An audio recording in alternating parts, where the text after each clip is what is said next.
Friends, कैसे हैं आप सब लोग। आप सबका स्वागत है फिर से हमारे चैनल में। तो आज एक और एमसीक्यू का सेशन आप सभी बच्चों के लिए लेके आए हैं हम। वेरी वेरी इंपॉर्टेंट सेशन रहने वाला है आज का। तो आज जो हम डिस्कस करेंगे आपके साथ एमसीक्यूज़, जो हमारा टॉपिक रहेगा वो है science. Very very important topic है, आप सभी बच्चों को पता ही है। और मैक्सिमम बच्चे बोल रहे थे कि सर साइंस के टॉपिक को भी कवर किया जाए, उस पर जो क्वेश्चंस आ सकते हैं उनको कवर कराया जाए। तो आज के जो मैं क्वेश्चंस आपके साथ डिस्कस करूंगा ये वेरी वेरी इंपॉर्टेंट क्वेश्चंस हैं, और जो एग्ज़ाम हुए हैं एसएससी के एग्ज़ाम, मैंने वहाँ से भी क्वेश्चंस लिए हैं, डिफरेंट साइट से क्वेश्चंस लिए हैं। और इन क्वेश्चंस को आप ध्यान से देखना। और जो बच्चे पहली बार हमारे चैनल पर विजिट कर रहे हैं, प्लीज़ चैनल को सब्सक्राइब करो, वीडियो को लाइक करो और वीडियो को शेयर करो। ठीक है, तो वीडियो को एंड तक ज़रूर देखना, और कोई भी क्वेरी रहती है तो मुझे आप कमेंट सेक्शन में पूछ सकते हो। ठीक है, यस। तो स्टार्ट करते हैं आज का session. Question number first. First कह रहा है milk lack which metal and vitamins. ठीक है, जो मिल्क है वो कौन सा जो क्या बोलते हैं, मेटल और विटामिन्स जो होते हैं उसमें प्रेजेंट नहीं होते। ठीक है, तो इसका राइट आंसर क्या होगा, आप मुझे कमेंट सेक्शन में, जो बच्चे देख रहे हैं ना सेशन, तो आप मुझे क्वेश्चन नंबर के साथ बताइए कि इसका राइट आंसर क्या हो सकता है क्वेश्चन नंबर का। ठीक है, तो मुझे बताइए कौन से मेटल और विटामिन जो होते हैं मिल्क में प्रेजेंट नहीं होते। तो इसका जो राइट आंसर है वो है हमारा आयरन और विटामिन सी, जो होता है मेनली मिल्क में प्रेजेंट नहीं होते। और आपको पता ही है जो विटामिन सी है उसकी डेफिशिएंसी की वजह से जो कौन कौन सी डिजीज़ होती है वो होती है हमारी बेरी बेरी। ठीक है, विटामिन सी की डेफिशिएंसी से जो डिजीज़ होती है वो होती है बेरी बेरी। और मिल्क जो है हमारा डेयरी प्रोडक्ट है।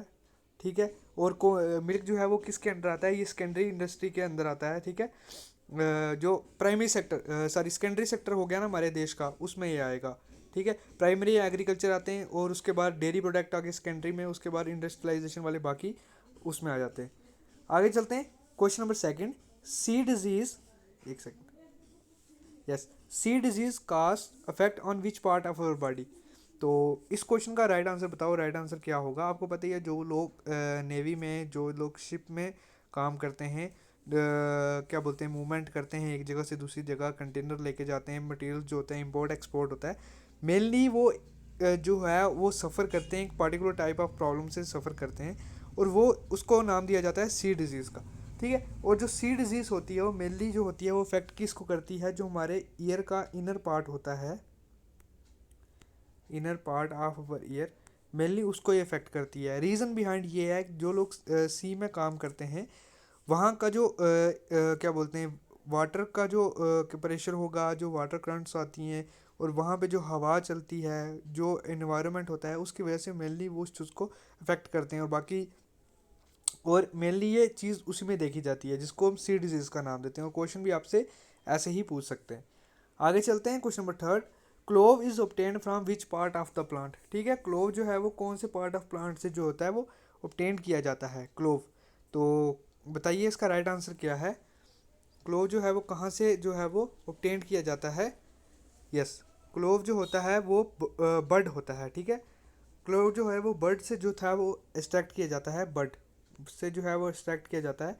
और क्लोव की सबसे ज़्यादा प्रोडक्शन जो है आपको कहाँ पे मिलेगी, वो आपको इंडोनेशिया में मिल जाएगी। ठीक है, इंडोनेशिया जो है वहाँ पे क्लोव की जो है सबसे ज़्यादा प्रोडक्शन आपको मिल जाएगी। ठीक है, हाईली प्रोडक्शन दिखी जाती है क्लोव की। ठीक है, आगे चलते हैं। क्लोव के बारे में एक चीज़ और पता होनी चाहिए, ये रिच सोर्स है किसका, एंटीऑक्सीडेंट का। एंटीऑक्सीडेंट का जो है ये रिच सोर्स है। ठीक है, क्लोव। ठीक है, और मेनली इसको यूज़ किया जाता है अपने सेल, क्या बोलते हैं, जैसे हो गया कि हार्ट डिजीज़ के लिए, डायबिटीज़ के लिए, सर्टेन टाइप ऑफ कैंसर्स के लिए इसको यूज़ किया जाता है। आगे चलते हैं। Question number four. Purest form of iron. ठीक है, आयरन की प्योरेस्ट फॉर्म कौन सी है। तो इसका जो राइट आंसर है वो आप सभी बच्चों को पता ही होगा, मुझे लगता है इसका राइट आंसर क्या है। तो प्योरेस्ट फॉर्म जो आयरन की है वो कौन सी है, रॉट आयरन। ठीक है, wrought iron, right, wrought iron जो है वो प्योरेस्ट फॉर्म ऑफ आयरन है। क्वेश्चन नंबर फिफ्थ देखते हैं। Yes, which protein cause skin imperious to water. Impervious to water. Impervious मतलब क्या हो गया, रेजिस्टेंट टू वाटर। कौन सी प्रोटीन है जो स्किन को जो है वो वाटर से रेजिस्टेंट करती है? तो राइट आंसर क्या होगा इसका? तो बताइए इसका राइट आंसर क्या है? विच प्रोटीन का स्किन इम्परवियस टू वाटर? तो इसका जो राइट आंसर है वो है केराटिन प्रोटीन। ठीक है, केराटिन प्रोटीन आपको पता है वेरी वेरी इंपॉर्टेंट प्रोटीन, जो आपके हेयर में, आपके नेल्स में प्रेजेंट होती है। ठीक है, वेरी वेरी इंपॉर्टेंट प्रोटीन है, और इसी की वजह से जो होती है स्किन में प्रेजेंट होती है, जिसकी वजह से जो होती है स्किन जो होती है वो रेजिस्टेंट रहती है वाटर से। ठीक है, आगे चलते। क्वेश्चन नंबर 6 कह रहा है प्लेग इज कास्ड बाय। जो प्लेग है वो किसकी वजह से होता है? ठीक है, कौन सी किसकी वजह से जो है वो प्लेग होता है? तो राइट आंसर बताओ इस क्वेश्चन का। राइट आंसर क्या होगा? प्लेग जो है वो किसकी वजह से होता है? तो ये एक बैक्टीरियल डिजीज़ है, ये एक बैक्टीरियल डिजीज़ है जो किसकी वजह से होती है? यर्सीनिया पेस्टिस की वजह से प्लेग जो होता है वो काज होता है। ठीक है, ये आपको पता होना चाहिए। मेनली पूछा जाता है कि कौन सी डिजीज़ जो है वो बैक्टीरियल डिजीज़ है। ठीक है, बैक्टीरिया की वजह से होती है, वायरस की वजह से होती है, या फंगल डिजीज़ है। तो ये भी उसी टाइप का क्वेश्चन है कि प्लेग जो है वो कौन सी किसकी वजह से होता है? तो ये हमारे बैक्टीरियल डिजीज़ है। आगे देखते हैं, tuberculosis is caused bye. Tuberculosis जो होता है वो किसकी वजह से होता है? तो ये भी एक जो है वो बैक्टीरियल डिजीज़ है, ट्यूबरक्लोसिस बैक्टीरियल डिजीज़ है ट्यूबरक्लोसिस। जो किसकी वजह से होता है? वो होता है माइकोबैक्टीरियम ट्यूबरकुले की वजह से, माइकोबैक्टीरियम ट्यूबरकुले की वजह से। और कई बार ऐसा देखा जाता है ये जो ट्यूबरक्लोसिस होता है ना, कई बार ये एनिमल्स में चले जाता है, एनिमल्स में चले जाता है जो हमारे क्या बोलते हैं, दूध देने वाले एनिमल्स हो गए, जैसे हमारी गाय होगी, बफेलो हो गए, तो उनमें ये चले जाएगा। और इसकी वजह से क्या होता है कि ये ह्यूमंस में भी ट्रांसमिट होता है।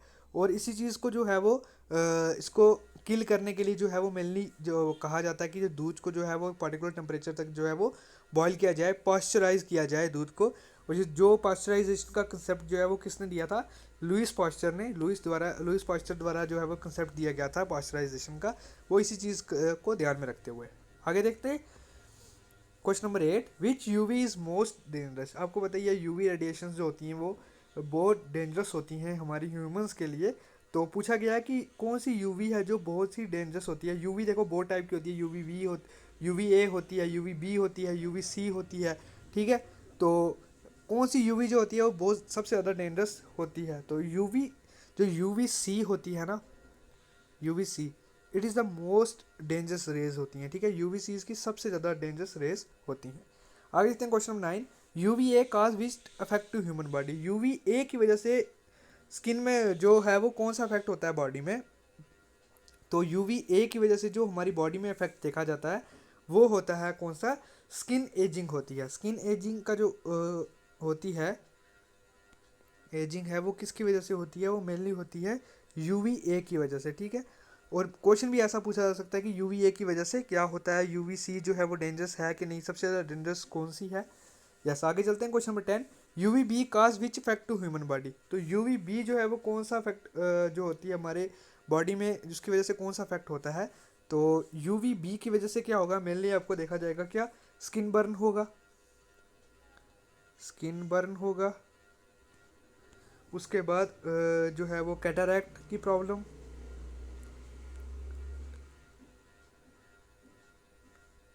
उसके बाद immune system damage, immune system damage.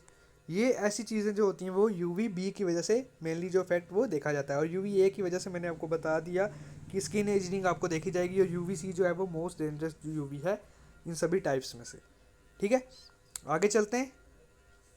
Question number 11 कह रहा है charcoal is use in water treatment as. जो चारकोल को वाटर की ट्रीटमेंट में यूज़ किया जाता है वो कौन सी प्रॉपर्टी के लिए चारकोल को जो है वो वाटर की ट्रीटमेंट में यूज़ किया जाता है? तो बताओ चारकोल को कौन सी प्रॉपर्टी की वजह से उसको यूज़ किया जाता है? तो इसका जो राइट आंसर वो ये है कि चारकोल जो है एज अ एब्जॉर्बेंट जो है वो यूज़ किया जाता है इन द ट्रीटमेंट ऑफ वाटर, जिसमें जो है वो इम्प्योरिटीज़ को जो है वो एक जगह पे कलेक्ट कर लेता है और वाटर की प्योरिफिकेशन में जो है वो हेल्प करता है। ठीक है, ये चीज़ आपको पता होना है। चारकोल जो है वो is used as a absorbent in the treatment of the water. Okay, आगे चलते हैं। Question number 12, seaweed is an important source of which component. जो सी वीड होते हैं वो कौन से कंपोनेंट के सबसे ज़्यादा रिच सोर्स होते हैं, उनमें कौन सी चीज़ जो होती है वो सबसे ज़्यादा रिच अमाउंट में प्रेजेंट होती है। तो ये क्वेश्चन पूछा गया है। तो सी वीड्स में जो है वो रिच सोर्स होते हैं किसके, इंपॉर्टेंट और रिच सोर्स होते हैं किसके, आयोडीन के। आयोडीन के रिच सोर्स होते हैं सीवीड। और मैंने अभी आपसे बात की और फिर से मैं बच्चों को बता दूं कि ये जो मैं क्वेश्चन आपके साथ डिस्कस कर रहा हूँ ये वेरी वेरी इंपॉर्टेंट क्वेश्चन है और ये एग्जाम्स में पूछे गए हुए क्वेश्चन है। ठीक है, आपको पता लग जाएगा कि लेवल कैसा है क्वेश्चंस का। आगे देखते हैं question number 13, which plant is known as doctor of the house. तो कौन से प्लांट को जो है वो डॉक्टर ऑफ द हाउस के नाम से जाना जाता है। Very very important question. ठीक है, और बताइए मुझे इसका राइट आंसर क्या होगा क्वेश्चन नंबर 13 का। Which plant is known as doctor of the house.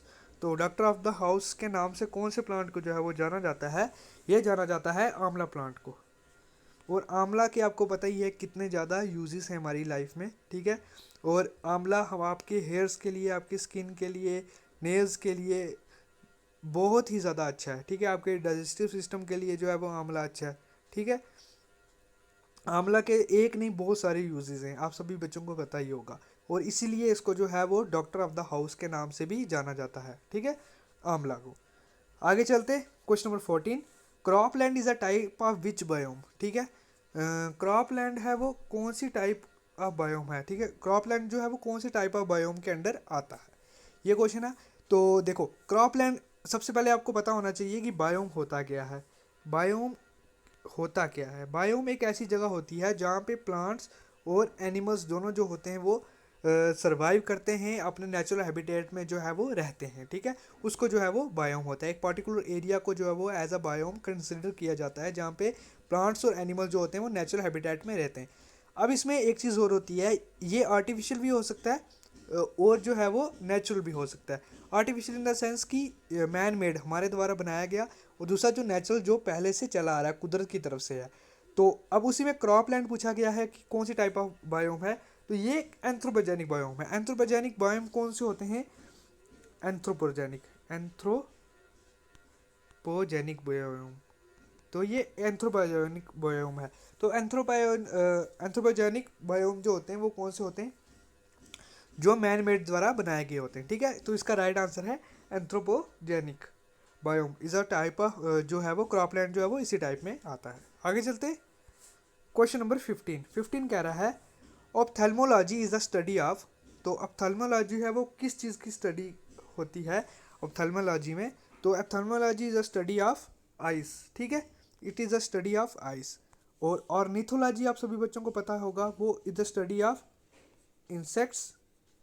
एंटीमोलॉजी sorry ornithology is the study of birds. Ornithology है जो वो बर्ड्स की स्टडी के लिए है।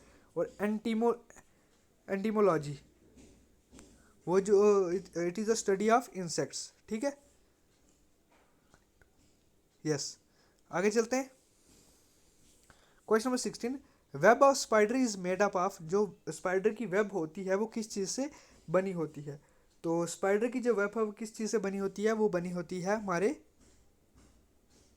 प्रोटीन से। ठीक है, the web of the spider is made up of protein. और कई टाइम्स ऐसा होता है, कई ऐसे स्पाइडर्स हैं जो अपनी वेब को ही जो है वो ईट कर जाते हैं। ठीक है, तो जब वो आपको पता ही है स्पाइडर्स जो होते हैं अपनी वेब जो है वो हमेशा चेंज करते रहते हैं और उनमें से कुछ स्पीसीज ऐसी हैं जो अपनी ही वेब को जो है वो खा जाती हैं। ठीक है, क्योंकि ये प्रोटीन से ही बनाई गई होती हैं वेब्स। ओके, आगे चलते हैं question number 17, apparent magnitude is related to.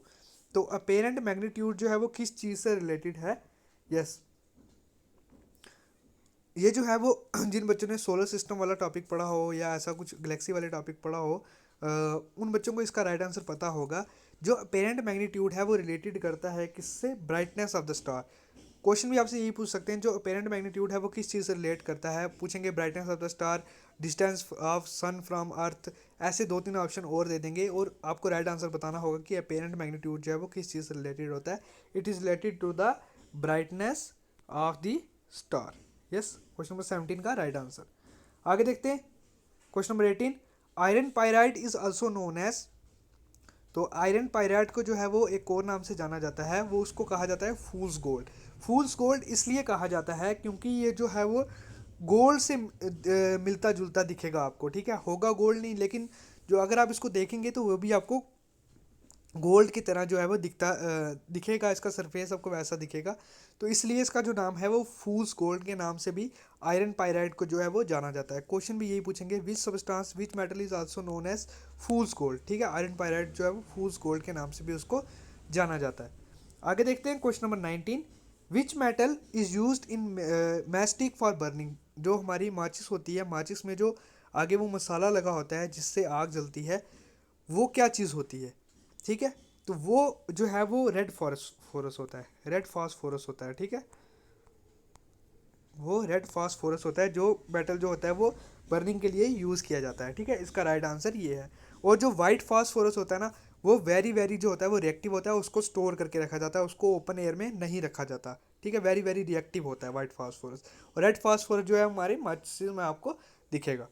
Question number 20। Which drug is also known as tranquilliser drug. Tranquilliser drug जो है वो किसे कहा जाता है, और वो वैलियम को कहा जाता है।